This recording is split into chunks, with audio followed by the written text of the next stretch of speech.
नमस्कार दोस्तों, welcome to career support JEE.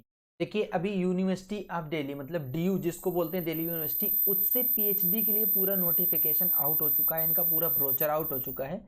Registration already start हो गया। ये आई थिंक जो भी पीएचडी एस्पिरेंट है उन सबको पता चल चुका होगा, लेकिन जो कुछ बेसिक इंपॉर्टेंट चीज़ें हैं जो कि मिस हो जाती हैं हर एस्पिरेंट से, वो मैं आप लोगों के सामने यहाँ पे डिस्कस कर दे रहा हूँ, सो दैट कि वो चीज़ें आप लोगों से मिस ना हो, क्योंकि ये बहुत ही इंपॉर्टेंट चीज़ें हैं जो कि आपके पीएचडी एडमिशन में काम आएंगी। तो मैं आप लोगों के सामने वन बाय वन ये चीज़ें डिस्कस करूंगा। वीडियो को बहुत ध्यान से और लास्ट तक देखना, जिससे कि आप लोगों को इस तरीके की चीज़ों में छोटी छोटी गलतियां ना हो और आप लोग अपना पूरा काम कर पाए। तो देखो, पहले डिस्कस कर लेते हैं कि डेट्स क्या रहने वाली है। पहली बात तो जी, इन्होंने जो बुलेटिन जारी किया उनमें डेट्स में ही थोड़ा सा गड़बड़ कर दिया है, वो मैं आप लोगों के सामने अभी दिखाता हूँ। जो इनका रजिस्ट्रेशन स्टार्ट हो रहा है वो वेडनेसडे से 13 नवंबर 2024 से स्टार्ट हो चुका है, और जो रजिस्ट्रेशन क्लोज होगा वो दिसंबर 4 2024 को क्लोज हो जाएगा। ठीक, तो यहाँ तक तो ये चीज़ें समझ गए आप कि ऑलरेडी रजिस्ट्रेशन ऑन गोइंग है। 13 नवंबर से लेके 4 दिसंबर तक रजिस्ट्रेशन चलेगा। अब जो रजिस्ट्रेशन की फीस लगने वाली है वो मैं अभी आप लोगों को बता देता हूँ, सो दैट कि बीच में आप लोग कंफ्यूज ना हो कि ये रजिस्ट्रेशन फीस जो है वो कैटेगरी वाइज लगेगी। जब आप रजिस्ट्रेशन करना स्टार्ट करेंगे तो एज पर कैटेगरी आपको फीस देनी है। अनरिजर्व, ईडब्ल्यूएस और ओबीसी एनसीएल कैंडिडेट्स को ₹750 पे करना है as a registration fees, and SC ST PWD candidate को ₹300 पे करना है एज अ रजिस्ट्रेशन फीस। और ये रजिस्ट्रेशन फीस नॉन रिफंडेबल होगी, ये चीज समझ रखिए आप लोग। आपको एडमिशन मिले चाहे ना मिले, लेकिन ये आपकी रजिस्ट्रेशन फीस चली जाएगी, मतलब नॉन रिफंडेबल होगी, आपको ये वापस नहीं मिलेगी। तो चलो अभी आप अपनी फिर से वापस डेट्स पे चलते हैं। रजिस्ट्रेशन के बारे में अपने बात कर ली, अब जो चीज़ें हैं उसमें थोड़ा सा ध्यान देना। इन लोगों ने गलती से चीज़ें रिलीज कर दी हैं।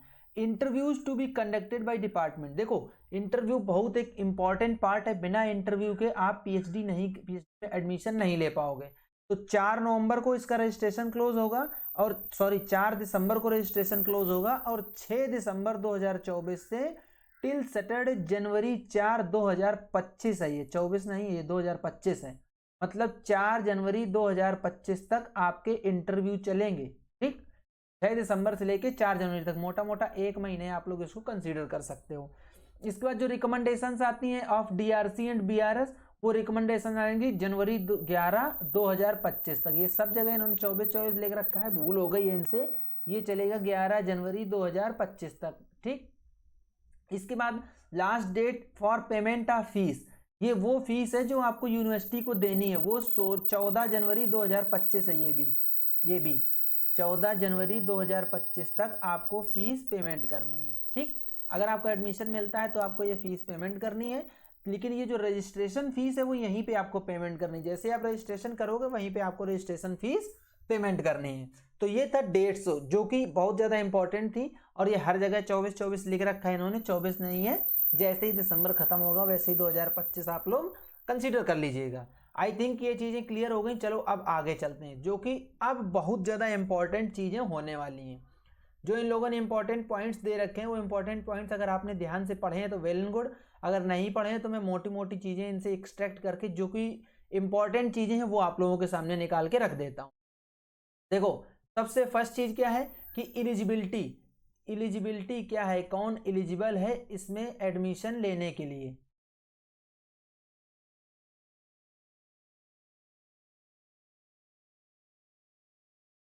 ठीक, एलिजिबिलिटी देखिए, जो बच्चे ने यूजीसी नेट एग्जामिनेशन दिसंबर 2023 में जो कंडक्ट हुआ था और जून 2024 में जो एग्जाम कंडक्ट हुआ है, उन जिन बच्चों ने ये दोनों एग्जाम दे रखे हैं वही बच्चे एलिजिबल हैं। हेल्ड ऑन अगस्त 1 टू सितंबर 5 2024, मतलब दिसंबर 2023 का यूजीसी नेट एग्जाम और जून 2024 का यूजीसी नेट एग्जाम, जो बच्चे क्वालिफाइड हैं वही पीएचडी के लिए इसमें एडमिशन, इसमें अप्लाई कर सकते हैं, रजिस्ट्रेशन कर सकते हैं।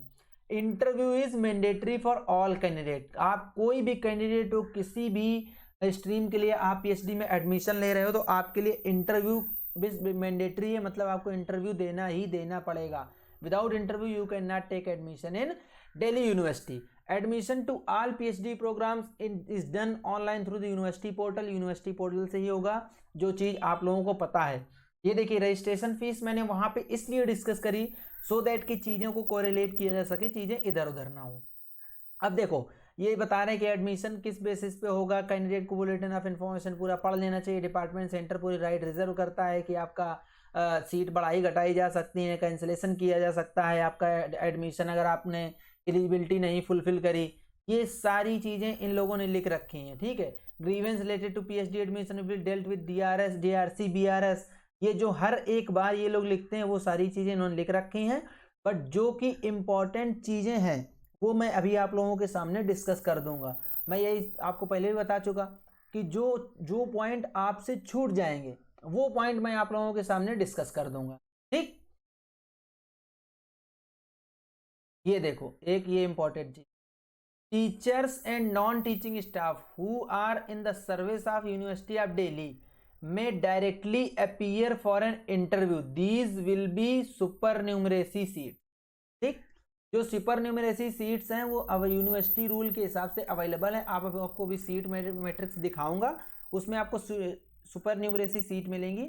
तो जो teachers and non teaching staff है यूनिवर्सिटी ऑफ दिल्ली का वो डायरेक्टली इंटरव्यू के लिए अपीयर हो सकते हैं। यही छोटी छोटी चीज़ें जो कि आप लोगों से छूट जाएंगी वो मैं आप लोगों के सामने डिस्कस करूंगा।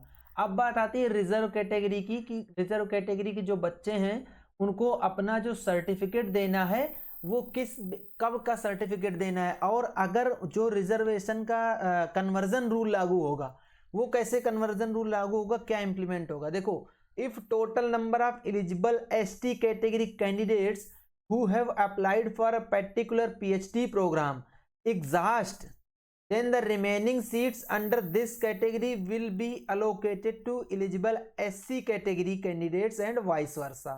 समझ गए। ऐसा नहीं होगा कि एसटी कैटेगरी के कैंडिडेट कम पड़ गए, अगर उनकी सीट वैकेंट है तो वो डायरेक्टली जनरल में चली जाए, नहीं, वो पहले एससी कैंडिडेट के लिए अवेलेबल होंगी। यही चीज़ें हैं जो आप लोगों से छूट गई हैं, इसलिए मैं बोल रहा हूँ कि वीडियो को लास्ट तक देखो तो आपकी ये चीज़ें क्लियर हो जाएंगी कि आपको क्या करना है।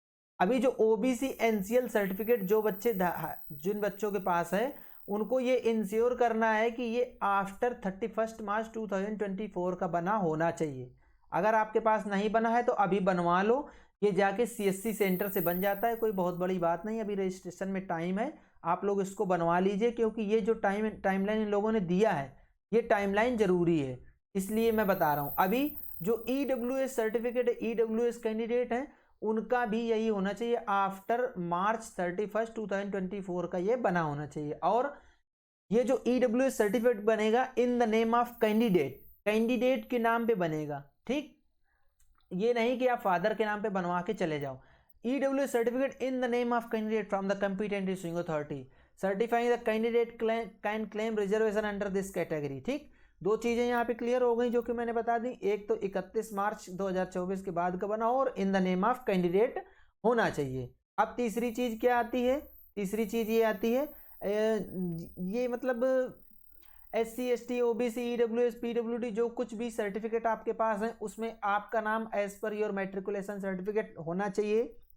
सेम इधर पेरेंट्स का नाम भी मैच करना चाहिए आपके सर्टिफिकेट से। जो आपके ओबीसी एनसीएल सर्टिफिकेट में अगर कोई नाम लिखा है फादर का, सेम वही नाम आपके मैट्रिकुलेशन सर्टिफिकेट में होना चाहिए। अगर नहीं है तो उसको अपडेट करवा लो, तभी आप इस चीज़ का बेनिफिट ले पाओगे, मतलब कैटेगरी का बेनिफिट आप लोग ले पाओगे, जो कि बहुत ज़रूरी है। और ये इसके बाद इंग्लिश हिंदी वाला आपके लिए इतना इंपॉर्टेंट था नहीं। अब यहाँ से स्टार्ट हो जाता है जो सीट मैट्रिक्स है। देखो, जो मैं बता रहा था आपको सुपर न्यूमरेसी सीट के लिए, वो यहाँ पे लिखी है सुपर न्यूमरेसी सीट्स। PWBD और फॉरेन नेशनल्स के लिए ये अंडर डिपार्टमेंट ऑफ अरेबिक इतनी सीट्स अवेलेबल हैं। जैसे अनरिजर्व के लिए टोटल 6 हैं, ओबीसी एनसीएल 3 है, एससी के लिए 1 है, एसटी के लिए 1 है, ईडब्ल्यूएस के लिए 1 है डिपार्टमेंट ऑफ अरेबिक में। ऐसे ही आपको सारे के सारे डिपार्टमेंट की सीट मैट्रिक्स यहाँ पे मिल जाएगी। अगर आप ये सीट मैट्रिक्स देखना चाह रहे हो तो सिंपली आपको क्या करना है, जाना है यहाँ पे पीएचडी एडमिशन DU की साइट पे, आपको यहाँ पे मिल जाएगा बुलेटिन ऑफ इन्फॉर्मेशन। जैसे ही इस बुलेटिन ऑफ इन्फॉर्मेशन पे आप क्लिक करोगे डायरेक्टली आपको इस पेज पे ये जंप करा देगा। यहाँ पे आपको एज पर डिपार्टमेंट वाइज पूरी एलिजिबिलिटी वगैरह, सीट मैट्रिक्स, कितनी सुपर न्यूमरेसी सीट्स हैं, कितनी कैटेगरी वाइज सीट हैं, क्या है, सब कुछ यहाँ पे मेंशन किया हुआ है। ये मैं इसलिए ज़्यादा लंबा नहीं खींच रहा हूँ कि ये एक एक अगर सीट मैट्रिक्स डिस्कस करूँगा मैं पूरी और एलिजिबिलिटी डिस्कस करूँगा डिपार्टमेंट वाइज तो वीडियो बहुत लंबा हो जाएगा, घंटों का वीडियो हो जाएगा।